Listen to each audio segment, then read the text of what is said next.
course of discussing movies, the host will spoil plots.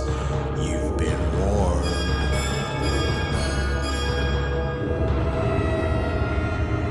Listen to their screams.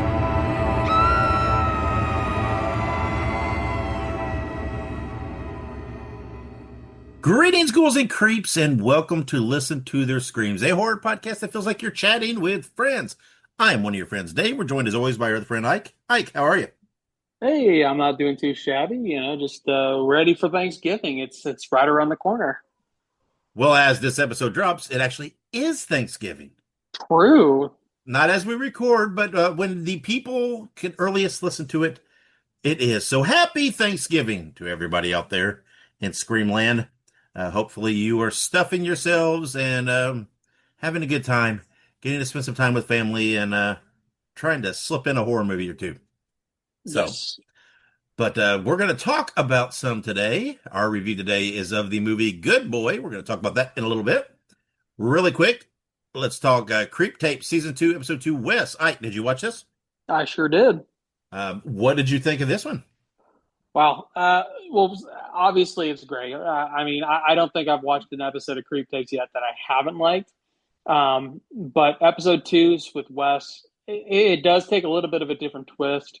And it actually kind of embarks on a topic that I've always been curious about as it pertains to the Creep Tapes, which is how does Joseph or Peach Fuzz, how does he handle potential police intervention? So I'll leave it at that. No spoilers. And it was a good episode. I think it was a little bit different than what we've seen before. It didn't follow the same tropes or the same rigmarole that we saw from season one, but it was good. I very much enjoyed it. Can't wait until Black Friday when I get another episode. Right. I thought this was one of the best episodes they've done yet. Yeah. This one was, it was like you said, it had a very original approach. It was very cool. Uh, Delved into something different, but was just it was so fun. Just everything about this was so fun, and he nailed it. He got to expand that character a little more, and the same stuff, right? That he's always done, that same approach, attitude, whatever you want to call it. But it's in a different situation, and it was really unique. It was really fun.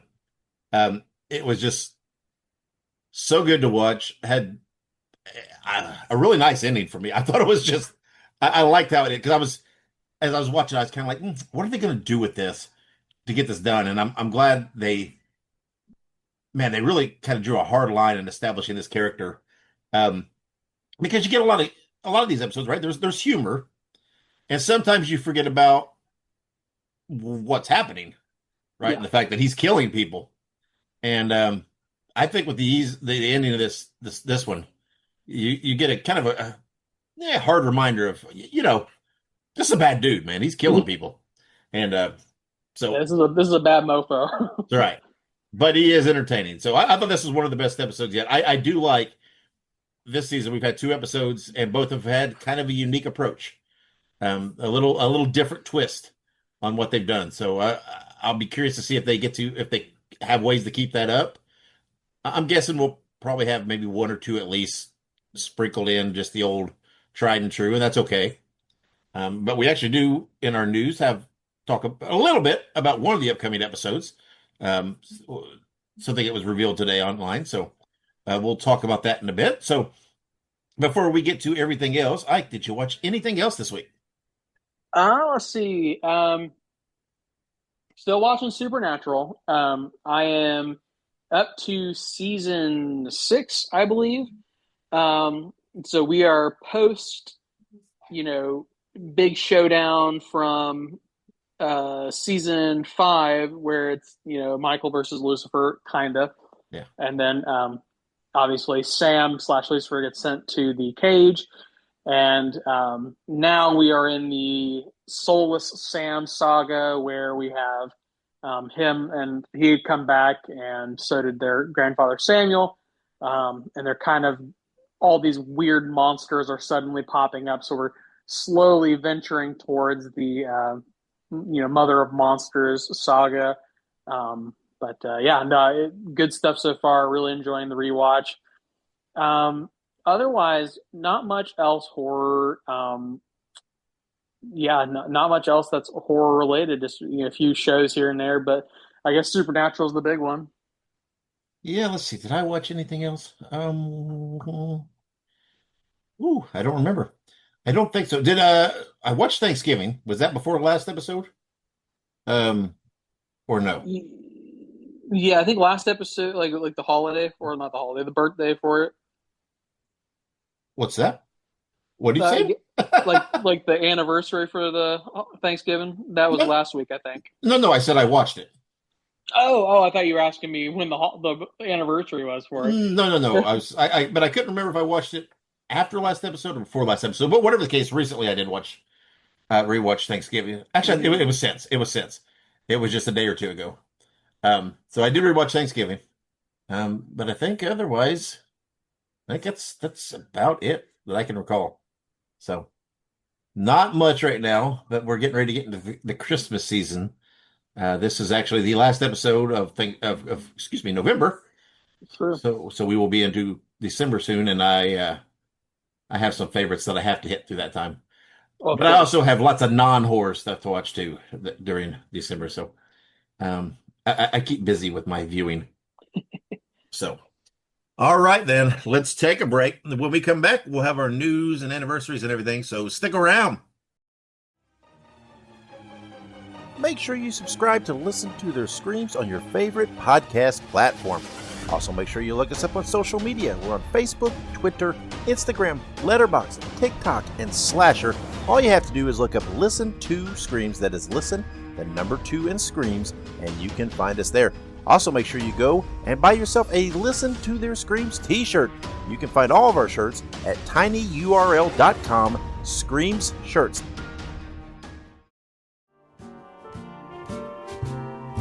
Spread the news. Spread the news. Spread the news. And welcome back with the news. All right, we're going to get started here with body horror movie The Ugly Stepsister is now available to watch on Shudder. It is described as Elvira battles against her gorgeous stepsister in a realm where beauty reigns supreme. She resorts to extreme measures to captivate the prince amid a ruthless competition for physical perfection. We will be reviewing this movie next episode. Now, if I recall correctly, we did get a screener link for this, and we watched this already, I'm pretty sure. Did we? I think so, because I know that it recently came out on Shudder, but yeah, I'm pretty sure we watched this, or at least I watched it when we got the screener link, but because it was released not a while ago, maybe it was a while ago, but it was released a little while ago, and we had a screener link for it. But I remember we had something else that came out at the same time that this did, so we didn't originally watch it. But I Okay. believe it came out like February, March, maybe. Okay, maybe. It's a foreign language film. Was it in foreign language? It was. It was like in like Dutch or something like that. Okay. Well, it's just now hitting Shutter. So Yes, that's the timing on it. And I don't know. Maybe I did watch it already, but I'm gonna watch it again.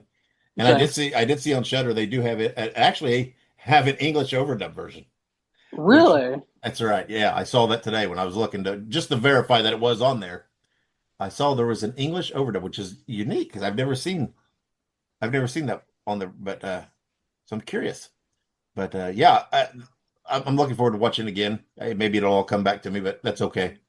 I think I'm going to watch the overdub version. I think that'll be the way to go for me this time. Yeah, But so I I don't have think to read. so.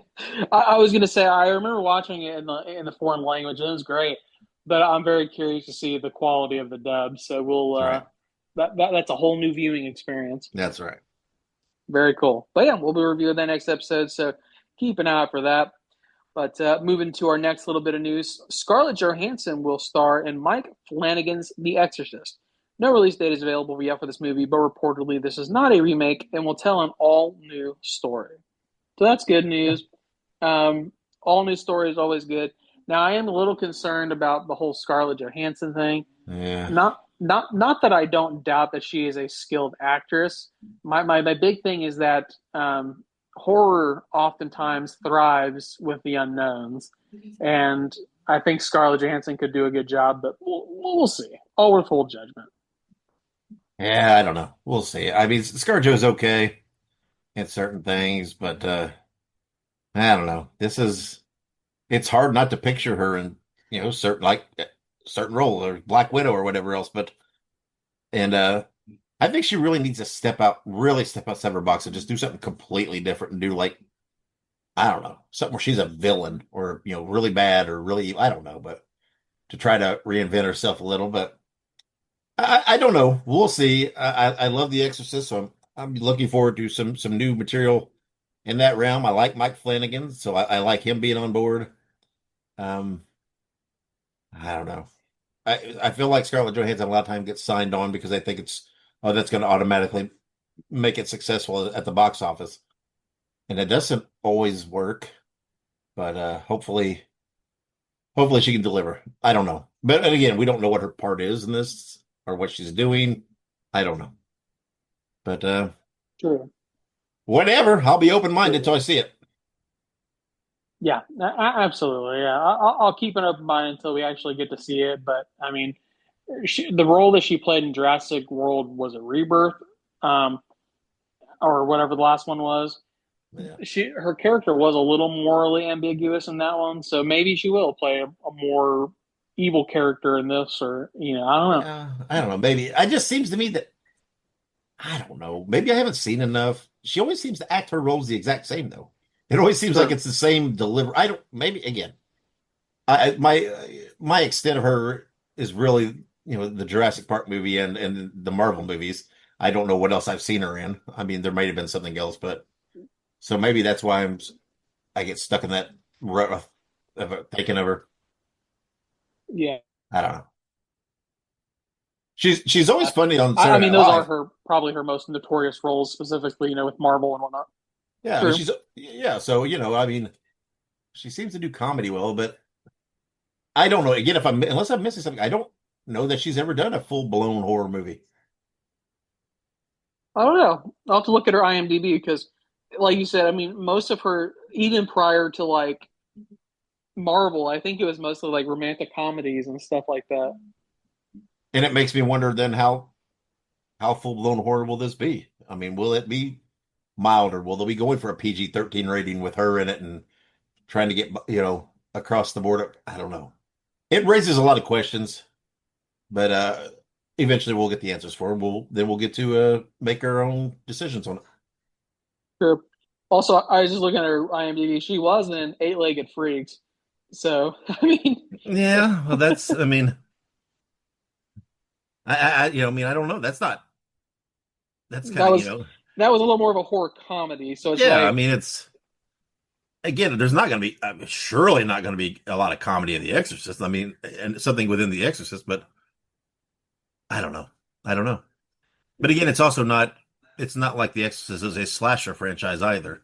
So they can, they lean into the supernatural stuff. So there is that, that I don't know. Again, in my mind, as a viewer, it raises a lot of questions. But that's okay. We'll see. We'll see sure. But if it even happens. Who knows what'll happen between here and there?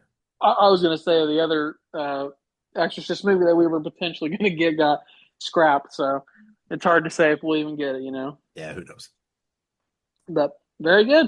Well, again, keep an open mind. But until then, we mentioned it briefly. But the December 12th episode of the Creep Tape, so not this next weekend, but and not the weekend after, but the weekend after, we will get the this episode. But it will be a Christmas special, and it is described as Nick is confronted by his therapist's odd behavior during an emergency therapy session on Christmas Eve. I'm venturing to guess that the therapist is our buddy Joseph, and mischief is afoot. I would guess so. Um, it's weird how he slides into these roles. So, yeah, I don't know. We'll see what happens. Yeah. But I like anything that has a Christmas tint to it, and that can be fun here. Oh, absolutely. I think it's a great move. Christmas specials are fantastic. All holiday specials are fantastic. One of the few things that I truly miss about like sitcoms and like in the olden days was that there was Oh yeah, always like a dedicated like Halloween episode, Thanksgiving episode, Christmas episodes, sometimes even like July 4th episodes if it ran during that time. But yeah, it's just yeah, always a good time. yep, definitely. But anywho, that's good stuff. We'll keep an eye for that. We'll probably review it as we will every week until the season is over. But very good. And then our a little bit of news here. Writer and director Robert Hiltzik has officially completed the script for the Sleepaway Camp remake. Now, we talked extensively about this, so I won't dwell on it too much. But, you know, Dave and I both have our apprehensions about remaking a classic like Sleepaway Camp. And we do question whether or not remaking Sleepaway Camp is, quite frankly, even viable in today's age. Not to say that it can't be done, but we do question whether or not it should be done. So that's something that we're curious about. Yeah, and it is intriguing. I mean, Robert Hiltzik he's the guy that wrote and directed the original. So so he is back apparently doing this, which I thought I had heard, but I wasn't for sure if that was confirmed. So I don't know. That kind of makes me I don't know, it makes me curious about this. In a lot of ways, though, is this going to be a straight remake now? Yeah. It's peculiar, and I don't know, right? I've seen a picture of the front of the script page, and it says Sleepaway Camp 2025, and whatever. So is this a direct remake? Is this more of a requel? Is this what is this? And so I'm curious now because bringing him back, good call, right? He nailed it on the first one. He wrote, directed, right? He knows the vision. So bringing him back, perfect.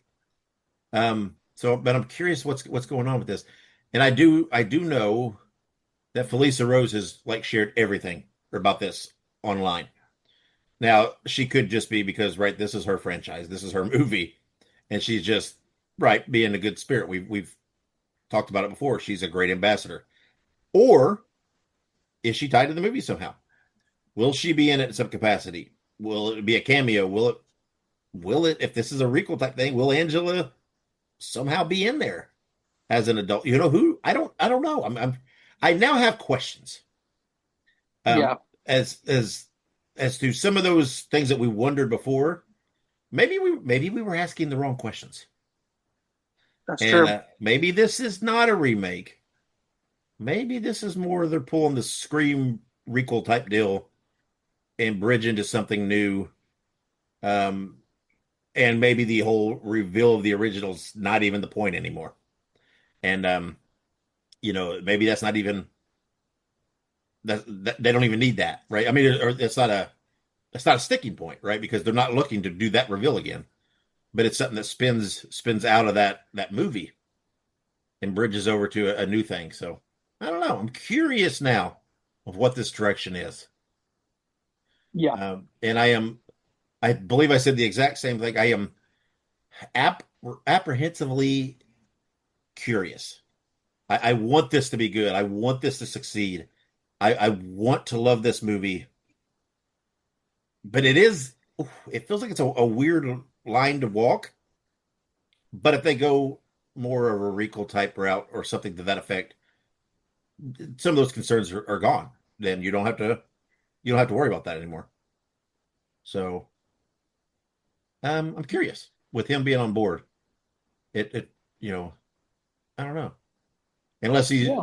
when they say he has completed the script, unless that just means revising this. I don't know.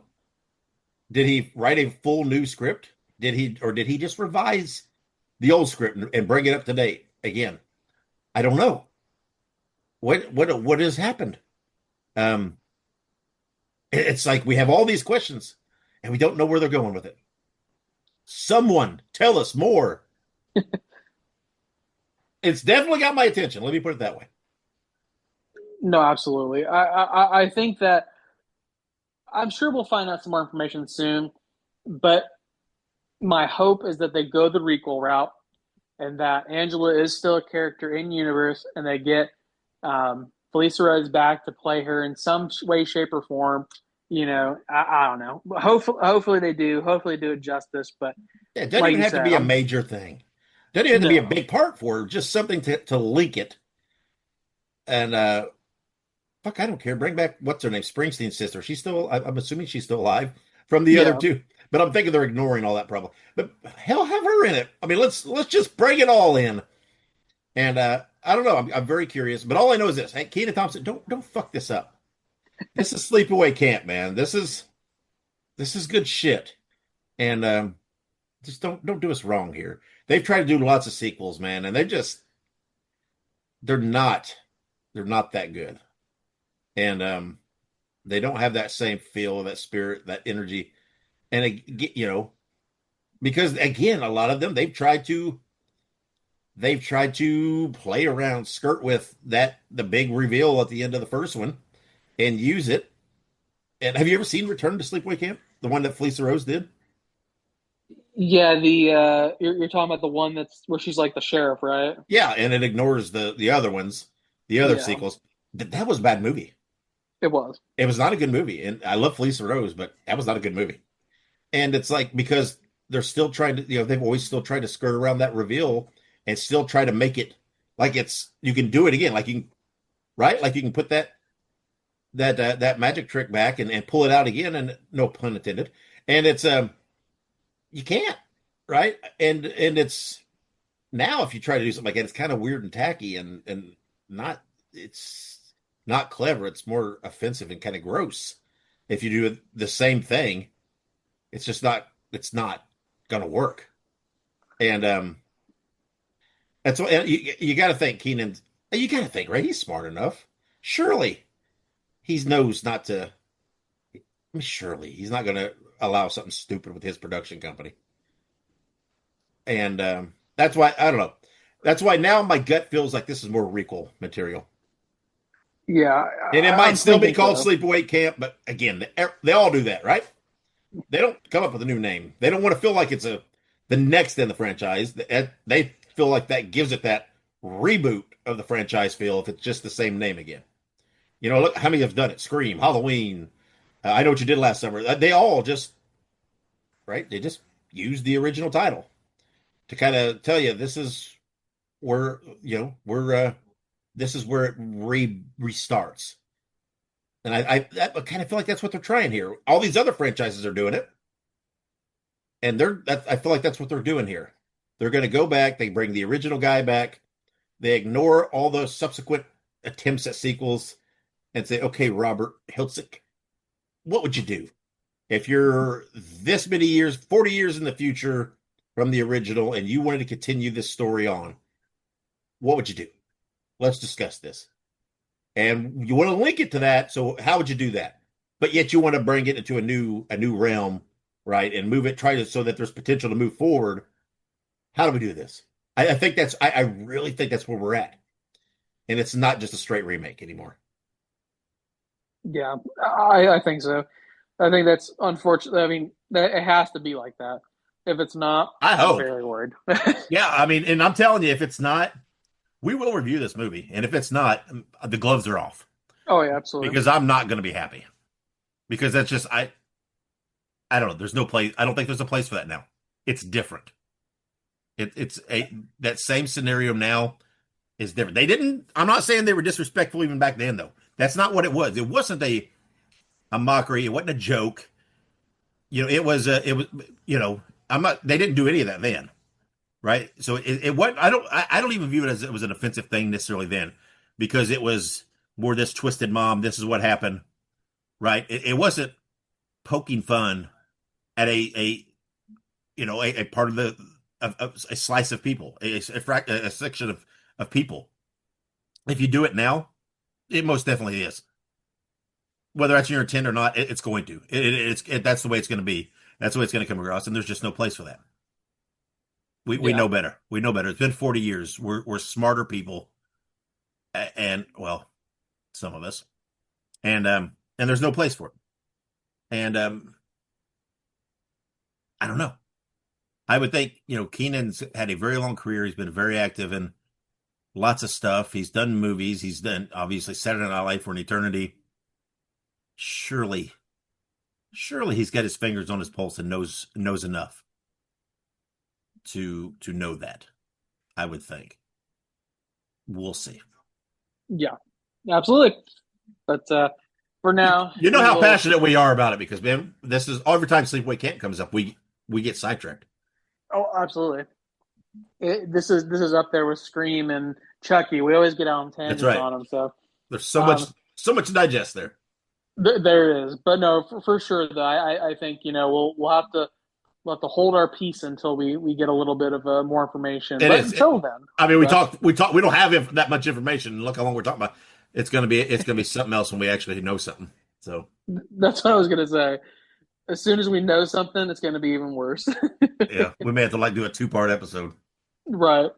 But for now, though, we will hold our peace, and I said my bet. that's right. We've gone on our soapbox, and hopefully, when it comes, we will be happy. If not, we'll let you know. Um, Now, it wasn't in the news this week, but I did want to mention Stranger Things season 5, part 1 comes out November 26th. Yeah. So tomorrow, the day before Thanksgiving, the day before this comes out. Um, so for people who are unaware, Stranger Things season 5 is dropping in 3 parts. Part 1 is dropping right before Thanksgiving. Part 2 is dropping right before Christmas, and part 3 is dropping right before the New Year. Um, Basically, each part is going to be multiple episodes, and then yeah, I mean, like, I'm pretty sure part 1 is like, I remember, 4 episodes, and then part 2 is 3 episodes, and then part 3 is like 1 episode, but it's like a long episode as I understand. All I know is they have. Why not? They've drug it out this long. Do it a little more. I also believe I saw news today. I don't know if it's confirmed or not, but apparently there might be a spinoff series coming in the future. Yeah, I'm like, I don't know what that is. Or I mean, I'm like, I'm afraid they're going to run this thing into the ground. I don't know. Spinoff series are they're curious, and I don't know. it, I want to say, because I heard what you're talking about. There is a stage play called Stranger Things: The First Shadow, um, which is a prequel to the Stranger Things series. So a lot of people think that they're going to actually like make a prequel show about the play, because the play kind of gives an origin to some of the characters like Victor Creel and what's the guy's name? His son, fuck, Henry Creel, and like some of the other main characters in the show. So I don't know. I've heard that too, but I think it's going to be very dependent upon. Because from what I understand, this season is going to be very final. Um, Apparently, they've left no loose ends for like the main Stranger Things story. So anything that they would do would either have to take place prior to the series, or it would have to take place with like other characters from within the series. Um, I'm not totally sure how It's that'll a look or how that'll work. Yeah, it's okay. Just I mean, wait, 20 years from now, we'll be talking about Stranger Things, middle aged Hawkins, and and everything else. So, but oh, well, 20 years, I don't know. Goddamn, I'll be old. But I don't know. Well, for sure, if they continue the track that they're going, we'll get the next spinoff or whatever in 5 years. So everyone will have forgotten about Stranger Things by then. Probably. But I just wanted to bring that up because I'm excited to watch it. I recently rewatched all 4 seasons of Stranger Things, so I'm excited to finally get some stuff and like hopefully finish some of it. Yeah. And get some finality to it. I do hear that there are supposedly some major character deaths. Kill them I, all. you said kill them all. That's right. You want Well, to close this thing out? Kill them all. apparently, and this is completely just what I've heard from online, right? I have heard anywhere between 2 to 10 people from the main cast die. And I'm like, are there even 10 people in the main cast who, like, what are we considering main cast? Like, what the I don't fuck are we know. talking? Like, but you know what I mean? Like, and it's obviously internet rumors. Now, the most common figure I've heard is the number 6, that there's going to be 6 people who die, but it's supposed to be symbolic for some reason. I don't know why. But, anyways, we'll see. We'll see. We're going to get, because we're recording this Tuesday before Thanksgiving. We'll know more tomorrow before the next episode goes up, I guess. One would think, yeah. But in any case, we'll move on from that. But if you guys need something to watch this holiday season with your family, you may as well watch some Stranger Things. Yeah. But otherwise, we're going to talk about some upcoming birthdays. We have November 27th, 1953. We have Curtis Armstrong. Curtis Armstrong, of course, is known for his role in, specifically, I mean, he's done a lot of stuff. His voice is so iconic, but he's a Supernatural. He plays Don't Tell Me. He plays a Angel. He is Metatron. He plays Metatron in Supernatural. Yes. I knew it. It was right at the tip of my tongue. But I'm almost to the part where he's at in the show. Like, I think I'm like maybe like a season or 2 away, but Yeah. I'm like almost there. I like Metatron's character. I think it was a very interesting added. Yeah, I did too. And I think, and he's also was Booger in Revenge of the Nerds for Yep. that's a troubled movie, but it's no, that's how I first remember him. But yeah, he's done lots of stuff, lots of stuff. But given my obsession over Supernatural, that's probably what he'll always most be known for with me. Absolutely. Well, I remember him a lot from, he does a lot of voice work on American Dad. Yeah. Oh yeah. And then he also does a lot of voice work on a couple other shows I can't pull off the top of my head. But obviously, Supernatural too, now that I've seen the show. But he has a very, very like specific, like iconic voice. Like his voice, Yeah. I hear it and I'm like, oh man, I've heard that somewhere before many a time. So, Yeah. but no, he's great. I think Curtis Armstrong's a very underappreciated actor of our time. Yep. But very good. Happy birthday, Curtis. And his birthday is on Thanksgiving this year. So hope he eats a lot of Thanksgiving food and stuffs himself full as a turkey. So speaking of birthdays that happen to fall on holidays, November 28th, which this year is Black Friday, is Monica's birthday. Mm-hmm. We were going to be celebrating all together. So both myself, Dave, and the wives were going to get together for the holidays. I actually, weirdly enough, today I made the cranberry sauce for Friday because you have to let it sit in the fridge for a few days so that way it gets all the good tastes. That's But right. anyways, yeah, happy birthday to Monica. She gets to have a birthday around Thanksgiving, which I think is pretty cool. Yeah. Some years it's on Thanksgiving. But, Yeah, it is. Yeah, but not this year. It she gets the 1-2 punch this year. This year she gets Thanksgiving and then Black Friday as her birthday. That's right. And then she gets Black Friday, which is the capitalism nightmare day. That's right. Huh. The day that I don't venture out anymore. Oh hell no. I don't go out anymore because people are just so crazy. And like now that we live down the south and stuff like that, like I don't think it's supposed to be super cold, which I mean I guess cold is subjective. I take it back. It's supposed to be in like the 30s and 40s on that day, so it's gonna be cold for us. So I won't be going out for that reason alone. Yeah, that's right. But there's nothing I want that bad. no, nothing I can't order online. That's right. But anywho, happy birthday, Monica. And she shares a birthday with 2 people this week. We have November 28th of 1958, Tom Matthews, of course known for his role in Return of the Living Dead 1 and 2, as well as we're Friday the 13th Part 6. Had to remember my Roman numerals. Mhm. Tommy Jarvis in that film. That's That Jason is the Lives. Yeah, that's Jason Lives, where he gets brought back to life. Zombie Jason, right? That's right. He's the yeah.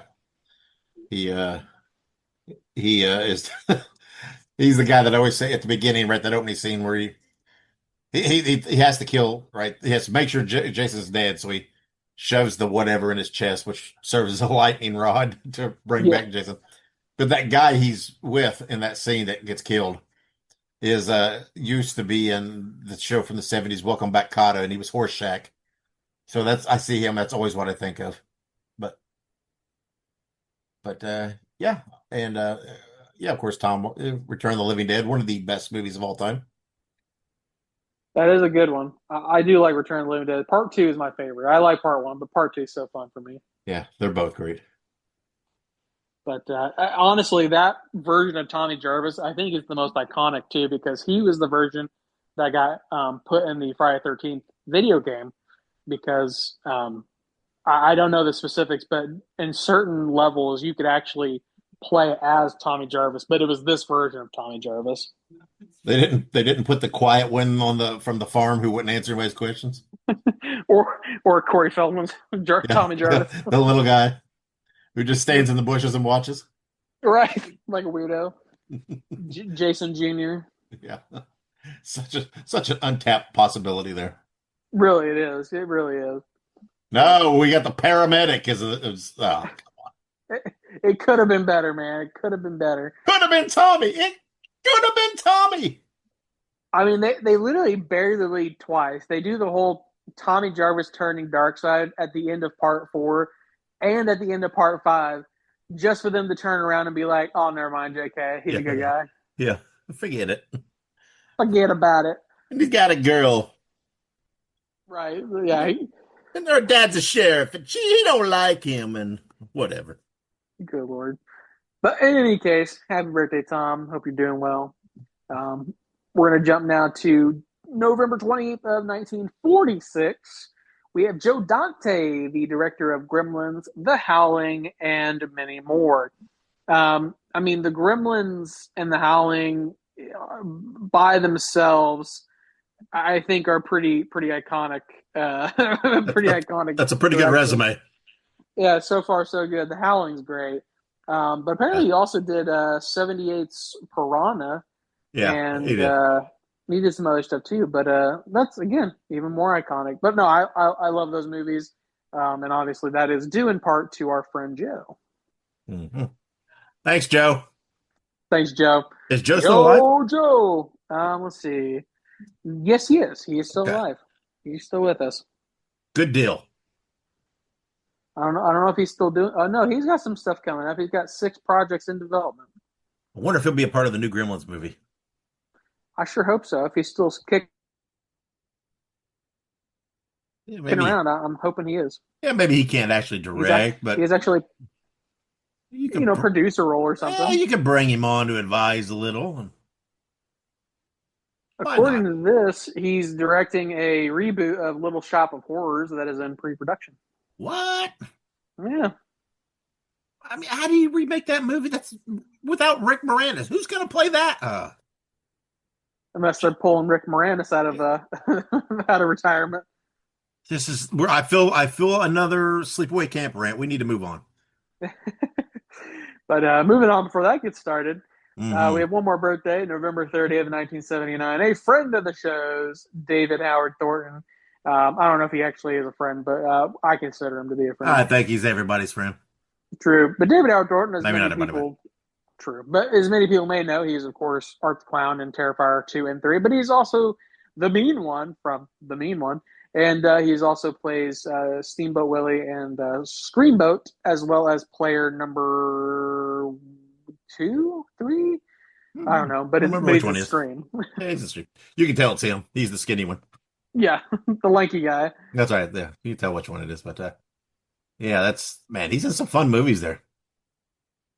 He is. He's got a hell of a resume going for him, especially as an independent filmmaker.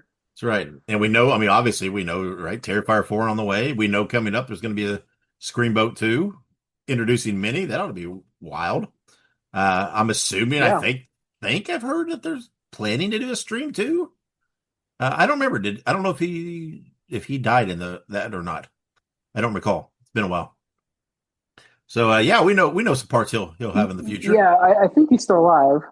Okay, well, I'm pretty sure he's still alive. I don't think that they had a very clear on-screen death for him.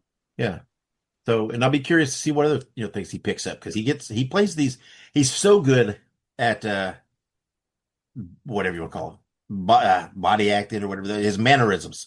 Yeah. I mean, he plays non-speaking parts it very very well, and but he's got a lot of theatrical training and different things, and he when you're performing for the balconies, sometimes you do that, right? That's just like the old adage of pro wrestling, right? If you had a live event, right, your mannerism should be able to you want them to be able to picked up by the guy in the last row. So that's why sometimes it looks a little over the top, right? It's so the guy in the top row can tell, but he's very good at that, and so I'm curious to see what else he does in the future.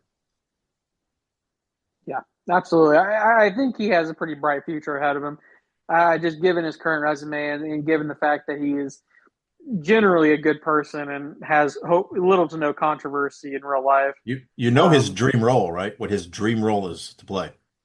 To play the Joker, right? The Joker. He did a little bit, and like I don't know if it's a fan film or just a photo shoot or something. But yeah, he wants to play the Joker very very badly, and he definitely could, but it'd have to be the more a little more of a campy Joker. More Yeah, it'd have to be more in line with like killing Joker or something Mark Hamill Joker. yeah, Mark Hamill or something like yeah. Oh yeah, he could play very good. Play a live action version of the animated Joker, but yeah, I totally see it. I totally watch that. Oh, absolutely. No doubt. I'll watch David do pretty much anything. David Harritor, you demand. But All right. unfortunately, his birthday does not fall on Thanksgiving. It falls on the Oh, Sunday after. So hopefully he eats some Thanksgiving leftovers and gets to veg out for a little bit because I know he's sure. busy these days. But very good. So that does it for our birthdays. So we have some anniversaries here popping up. We have November 28th, 2014, The Babadook. Yeah, The Babadook is great. If you've never ever watched The Babadook, it is a fantastic look into a lot of different things, but it's sort of a meta movie about phobias and I want to say anxiety and other mental illnesses and stuff like that. But it's also a very good horror film. Yeah, definitely. I think it's definitely one of the better modern horror movies that have been made. Absolutely. And what's the phrase that some people use? It's not smart horror or Elevated.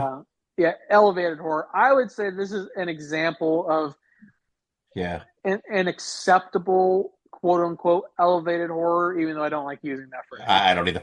Remember at the beginning of the new Scream, the requel. Remember with Jenna Ortega when she's on the phone when he says something about what's your favorite scary movie or whatever else, she's like, "Oh, I like elevated horror, like the Babadook and blah blah blah or whatever," and Yeah. stuff like that. So yeah, I don't know. I don't like that phrase just because it gives the implication that other horror is no brain. So I don't like that, but I get what they're saying and what the ideal behind it is, but I don't know. It sounds weird to me. I don't use it.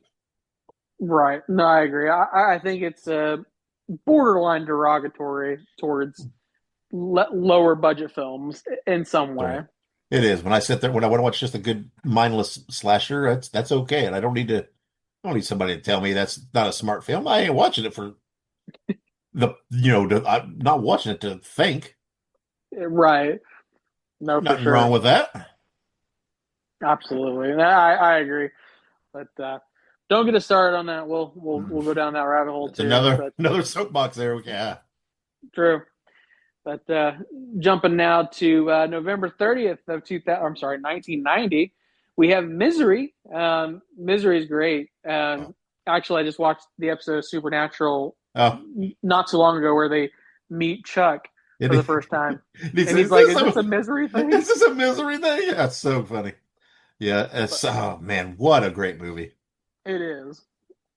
And I mean, but how could you go wrong? I mean, with James Cain and Kathy Bates in it, and I mean, talk about a movie written by fucking Stephen King, based on a Stephen King book. I mean, come on, it's boom, recipe for success right there. Actually, weirdly enough, you said Kathy Bates, and that reminded me. I forgot to mention it earlier, but I'm rewatching American Horror Story. Oh yeah, Um, we watched through the first season, which is that's called, I think it's called like Hell House, and the second season is Asylum. But next season is Coven, and Kathy Bates is in that season, and she's in a bunch of the other ones too. yeah, she's great. But she is. She's really great, and she has I would say, a very extensive history of horror films. Yeah, and she's really had a. I don't want to say resurgence because I don't think she's ever really gone away, but man, she's really out there. She's on that Matlock show or that remake, and I guess it's doing pretty well. And so I mean, she's as prominent as ever, still out there doing the thing. No, absolutely. She, like you said, she's never really gone away, but she's definitely reappeared quite a bit lately, which is perfectly fine with me. Sure. But very good. So happy birthday to Misery. And then we have another one on November 30th, just about 22 years later. We have The Collection on November 30th, 2012. The Collection and The Collector are sort of a one-two punch that are fantastic, very underrated horror films from the 2000s. And we are also getting a third one, The Collected, at some point That's in right. the future. Yeah, I feel like we have a.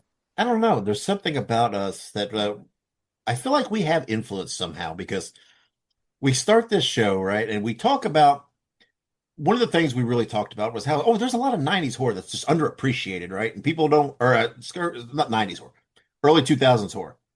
And that people, they forget about and overlook. And then all of a sudden, bam, they redid the, I Know What You Did Last Summer or rebooted or whatever. We talk about, man, we were pumping and just praising Creep, the Creep movies and how good they were. And everybody should watch them. And then all of a sudden, bam, where's Creep tapes? So, someday we're going to make a third movie. And we've always talked about these collector movies. And they're so good. Why don't people talk about them? Why don't they get enough recognition? Oh, now we're going to get a third one. I feel like, I feel like we have power. We need to use it wisely. Right. Hey, we need to speak into existence. Some other movies that we want to see, but no, absolutely. We do talk about this one a lot. Though we do mention that it is a underrated film, an underappreciated film, It is. perhaps. I don't understand why it does not get talked about more. I The really the there. col- the collector is very marketable too. His mask Ah, is yeah. scary. I'd love a figure. Ah, give me a break. I'm telling you. Somebody needs to make a collector action figure, man. That's right. I mean, come on. But we need to be careful. With great power comes great responsibility. I am talking to you, Keenan Thompson. Yeah. No, not going to go back there. But no, I love these. I love these movies. I can't wait to see the next one. And again, I do. If there has been any collector merchandise of any sort, I don't ever recall seeing anything. Nothing. Not even like on some of the just the horror specific T-shirts. I don't even remember seeing it on that or anything. And it bugs me. Bugs me. I want something. I want a shirt or I want a figure or I don't know, I want something. And the rights can't be hung up and stuff, right? They're making a third movie, so what's going on here? Maybe we'll get Yeah, it with the third movie. Maybe we'll get something now that we're in this marketing age of merchandising's. They're merchandising everything, right? And it's a little, I don't want to say easier, but a little more accessible to make figures. There's more options for things, right? You don't have to go to a Kenner or a Mattel or whatever. You can. There's options. Maybe we'll see something. yeah, no, absolutely. Yeah, the options and the availability are much better in the current day and age. So I'm I feel more totally confident we would. well. I'm totally right now with my fingers on my temples, trying to wish it into existence. I'm trying to harness that imaginary power I think I have to that I will get a collector figure in the future. Yep, that's right. Manifest it to be real. And if there was one at some point or something that I am missing, somebody needs to reach out to us. You know what would be the collector would make a great Toonie Terror. He would. I would agree. I think that you could make him into a Anything, team carrier. anything. A Funko Pop. Not necessarily. Funko's not doing too well. I don't want to. I don't really want a Funko Pop. I'd like to. I'd like to have something. I'd really just like to have a nice. I'd like to have as a nice one of those Nika figures, right? Really a deluxe, detailed. Come on. All right. No, 100%. No, you say get us started on the collector now. I'm on another soapbox, man. I'm telling you what. It's. Uh, I'm down. Let's Soapbox go. episode. No, it's It all is, good. man. These are all my triggers today. But last anniversary before the review, we have December 2nd, 2022, Violent Night. This is a good one. David Harbour, Santa being a savior type deal. Not as much of a horror movie as we kind of thought it was going to Mhm. be, but still fun Okay. nonetheless. Yeah. I think we reviewed this, right? I think it was a review in the archives. So I feel like we did, yeah. this would have been right after I think we started. I That think so. I believe so. So I'm pretty sure it's in the archives. So if anybody wants to give our full thoughts, but it's all right. It's a fun movie. Yeah, not. It's more action to me than horror in retrospect. I think they're making a second one. I think I heard that at some point that there's at least talks. So we'll I don't know. We'll see. Um, why not? But I don't know that we will review the second one because again, it's just not a horror. I don't think it really is. It's it is what it is. No, I agree. I'm not 100%. shitting on it, and we put it in our movie anniversaries, I guess. So, but I mean, It's a it, fun one. It's just one of those that it was sort of, in some way, shape, or form, not necessarily depicted, but it was sort of marketed as a potential horror esque film. But it was more of like Die Hard if Bruce Willis was Santa Claus. yeah. I mean, all the promotional material had Santa with a sharpened candy cane, so you thought, hell yeah, this is good. And it was just, there was some, there were some kills, but not just more action type kills. But whatever. This is not a soapbox for me. I don't care one way or another. But I'm now No, questioning my thoughts of why I put this necessarily in the movie versus I guess just because December's coming up, so I was feeling the spirit. no, absolutely. Plus, there's And the like you nice said, tie-in with Stranger Things and David Harbour. I don't know. I didn't think about it that deeply, but there you it go. worked out. All good. No, but No, anywho, nobody cares. that's right. We Oh, got it on lock. did you hear that? Did you hear in the background? Uh-uh. Oh, one of the cats screamed. God, I wish I'd picked that up because that would have been some nice Nice horror filler. ambiance. Yeah, totally sounded like totally sounded like someone was skinning her, but no, just the dog walked by. That's all it was. No, I didn't catch that. That's funny. She's kind of a bitch. Don't say that. She's coming for you next. She knows better. But all right, that does it though for our news, birthdays, anniversaries, and we didn't have any upcoming releases. The movie we're No, reviewing next week is already out technically. So yeah, it's kind of why we dipped to it. I mean, it's not knocking it, but there wasn't really another prominent choice out there. So nope. But we got some good stuff coming up in that's right. the future. That's right. Next couple of weeks, some big ones. Oh, absolutely. But for now, we will take a break, and when we come back, we will have our official review of Good Boy. Stick around. Hey, Bruiser buddies, I want you to listen to Wrestling Nostalgia with Dave Dynasty. Every week, he has the roughest and toughest interviews in the podcast world today, with the best guests you could ask for. There's no bums on this show. Let Dave Dynasty be your podcasting tag team partner and listen to Wrestling Nostalgia while drinking beer, smoking cigars, and busting heads. Just look it up on your favorite podcast platform and subscribe today, cause the Bruiser said so. All right, we're back here and listening to Screams. It is review time, and we are reviewing Good Boy, written by Alex Cannon and Brian Leonberg, directed by Ben Leonberg, not Brian, starring Indy, who's the dog, Shane Jensen, and others. This movie did have a theatrical run. It opened on October 3rd and grossed $2,343,694 domestically, which was good for number 9 for opening weekend. I think it overperformed a little bit what they anticipated. I think it. You heard that talk at that time that it did a little better, but it is now available to watch on Shudder. And again, this is not going to be This is not going to be a very long review for me, and I'm going to tell you why. And I don't mean that in a bad way. I mean this in the complete opposite. I fucking love this movie. I thought this.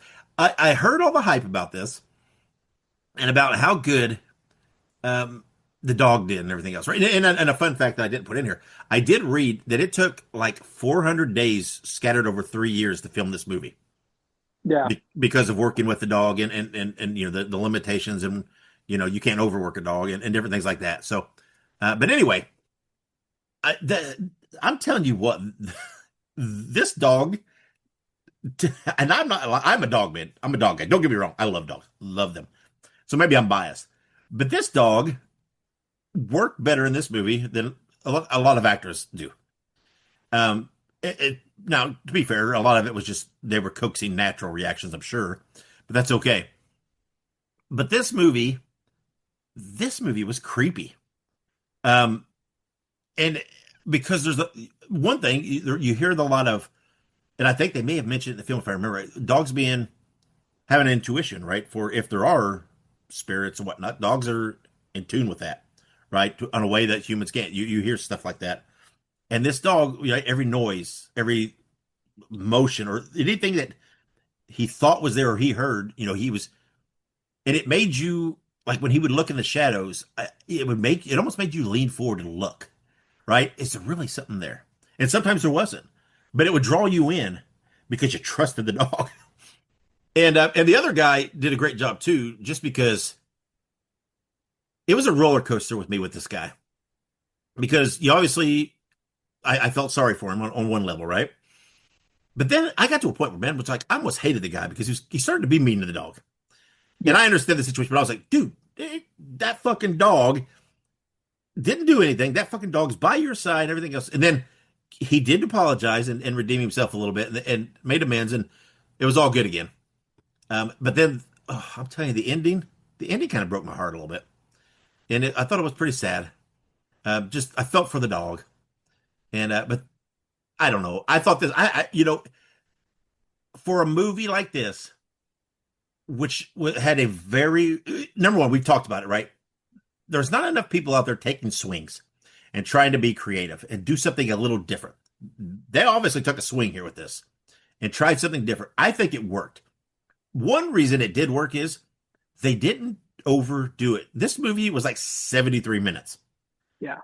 And that's good. You can't go much longer because then you're overdoing the novelty of what you're doing. You're just repeating stuff, right? And it's not as effective. I felt like they got in, did what they needed to do, and got out really, really well. They made you feel you know, I think they used, for the fact that they had a dog who obviously couldn't speak, they used some creative ways to get some dialogue and some narrative in there, right? Through phone calls, through the one neighbor around, through the video, watching the grandpa's videos, through this different ways of getting some of that narrative out there without it feeling kind of pushed or forced. And I really think they did a great job. And I think it part of the reason maybe that it did take them so long to do this, there was not a rush. They got to make sure everything was what they needed. They got to make little revisions if they wanted as they went. They you know they could tweak things if need be. I really thought the movie was great. I loved it. I thought it was original. I thought it was fun. I see what all the hype was about. I really do. It was just a fun movie. I would definitely watch it again at some point. If for no other reason, just to see Indy the dog. He was so cute. So, Ike, what do you think? Well, so obviously I loved it. The movie was fantastic, and I'm not saying this in the way it's going to sound. It at the end of it, it felt less like a horror movie to me though, because without making a spoiler, the main character, goes to his grandfather's cabin and to kind of get away from things, but he's kind of afflicted with something. And to me, the movie was very much a an analog for loss and perhaps like cancer or like a genetic illness. Yeah. And the whole premise of the movie is that Indy is trying to save his owner or their owner. Um, and the whole time, the owner is acting erratically, the owner is not acting like themselves, and Indy's trying to figure out, what's going on. And the reason to me, I think this movie was as powerful as it was, is that we saw it through the innocent eyes of an Yes. animal. Yes. Um, perhaps the unfiltered eyes of an animal that doesn't understand why their human is acting irrationally, erratically, who just wants to be there for their human. I mean, in this movie, I mean, the dog really is put through the ringer, just trying to take care of his person, and and without ruining it, you said, at the end there was a scene, um, and the owner tells the dog, you can't save me, and it broke my heart. I recently lost my dog, and like I'm trying not to get choked up when I'm saying this because the movie got me choked up when I was watching it, but like it's obviously hard to lose a dog, but you have multiple dogs throughout your life. But this sort of puts into perspective when a dog loses their human, they typically only have one human. And that just really broke my heart because Indy just wanted to save his human. And that to me made the movie so meaningful, and just so profound in some way. Like this movie it was a weirdly profound horror movie. Like you don't see horror movies that elicit that kind of emotion because it was scary. It was dark. It was sort of mystical in a way, but it was also so profound and just it was so interesting how they did it. And I just could not. I can't say enough good things about this. This is such a fantastic movie. And the thing about the two is like I don't know if I'll ever watch this movie again. You know what I mean? This is one of those movies that like I think I could be satisfied with watching it the one time because it had that sort of profound impact on me that I don't know if I need to watch it again. and Yeah. and it's not that it was a bad movie. It was just that I think the one time was good. Yeah. And yeah, yeah, I don't know. Right. It is again a little loose with the horror, but I think there's enough suspense going on and stuff that it slides Yeah. in there a little bit. It's not. I wouldn't say it's a. Well, to me the scary parts were this. I had this concern through the whole thing that nothing happened to the dog, and it's Yeah. like I kept thinking, oh, they won't do that. Surely they won't do that, right? They won't go there, and I kept wondering, oh no, are they gonna? And so that was my fear, but which is still a legitimate fear. But Yeah. I did I really enjoyed the movie. I really liked it. Thought it was fun. Um, Not fun, but enjoyable, and Yeah. everything else. So, oh boy, now we got to rate this thing though. You know what? Man, I really feel like because I use three as my center of the line if I enjoyed a movie, so it's definitely at least there, right? Because I enjoyed it. If I enjoyed it a little extra, I bump it up usually typically to 3.5. I think it's definitely there, so it's a 3.5. Now I usually save my fours for movies which do something different. Um, and I really think in my heart of hearts, I think this movie took enough of a unique approach that I don't recall ever really being tried like this. That I think, you know what? I think it warrants. I think I'm giving it a 4 out of 5. So that's where I stand on it. I think I enjoyed it enough. I think it's unique enough, and I think they took a big enough swing and delivered that I'm giving them that. I'm sticking with it. So, like, what do you think? I think that I'd have to give this movie a 4 out of 5. I think this movie is great in all aspects. I do think it is. I think it's a horror movie because Yeah, horror is subjective. What is scary to me, or what is scary to you, or what is scary to somebody else, it is very different. And I think that one of the scariest things that we have to embrace as humans is death and loss.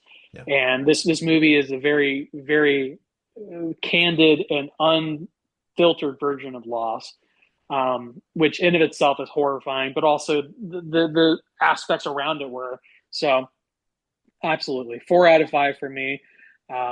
This was almost a perfect movie. I think that there are some slight things that could have maybe changed that could have made it a perfect movie. But I think for what they were working with and for the amount of time and effort they put into this, at 4 out of 5, it is very, very good. Yeah, I agree. And I think they did a great job with what they were trying to achieve. And I don't know. I mean, I can't imagine that they didn't reach what they were going for. I mean, to me, it felt right. So, Yeah. but like we said earlier, next episode, we are reviewing The Ugly Stepsister, which is now available on Shudder. But before we finish out today, we'd like to say thank you to the wives and all you listeners and followers for all your support. Everybody be sure to subscribe to us on social media. We're on pretty much any platform. Just search for Listen to Their Screams or Listen the number 2 in Screams, and you'll find us. So before we officially close this out, Ike, anything you want to add? Well, this is obviously coming out when Thanksgiving is happening, so That's right. hopefully everyone out there is having a fun and safe, Thanksgiving.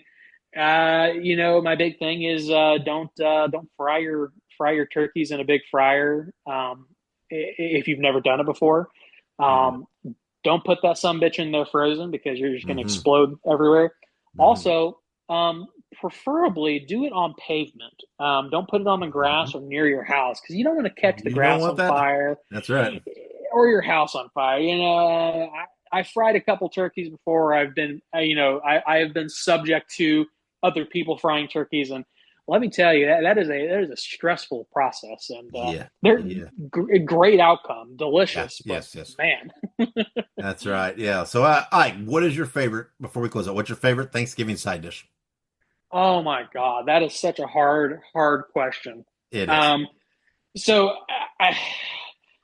You're at the table, stuffed, but you just want a little bit more. What are you going back for a little bit more of? probably sweet potato casserole. Either that or mashed potatoes. Some kind of potato, either sweet potato casserole or mashed potatoes. I love both immensely, but I love sweet potatoes. I think I would probably reach for that first. Yeah, mine's probably got to be stuffing. I love stuffing so much, and so that's if I'm going for a little more, it's probably that. So I think Taylor would agree with you. She loves stuffing. Me too. So turkey, white meat or dark meat? Oh, white meat, 100%. I prefer white meat infinitely. I like dark meat, but I don't know. Dark meat's a little weird for me. Like I prefer chicken breast over like chicken thighs most of the time. See, I'm a dark meat. I'm a dark meat mother. I like white meat. Don't get me wrong. I'll eat that all day too. But I do like dark meat. So that Kayla's sounded dark weird. meat as well. Yeah, that's right. Well, we'll sit at the kids' table and You eat guys our can have stuff. stuffing and dark meat. That's right. How about cranberry sauce, the jellied or the actual fruit stuff? So I will eat either, right? Like I'm not going to say no to either cranberry sauce, but I prefer myself homemade cranberry sauce with actual cranberries, full on cranberries. Yeah, me too. I'll eat some of the jellied if that's it, but I'm not a huge fan. But I love homemade cranberry sauce with natural cranberries. That's totally the way to go. And, 100%. I am one of those. I'm a big fan of the sub places with the Thanksgiving subs and everything. Oh yeah, the gobblers. Yes, like I think Firehouse. Firehouse has one with turkey stuffing and cranberry sauce, and they actually give you a brown gravy to dip in. Really? Lord, that shit's dangerous. And so we went to Arby's and we tried their gobbler, their Thanksgiving sandwich, and it was good. Don't get me wrong, but it definitely needed some gravy to dip it in. I'm telling you, the Firehouse is the way to go. That's good shit, good stuff. So, all right, well, we're primed and ready for dinner now for Thanksgiving. So there you have it. So, all right, guys, thank you for listening. Have a happy Thanksgiving. We will see you again for next week for another episode.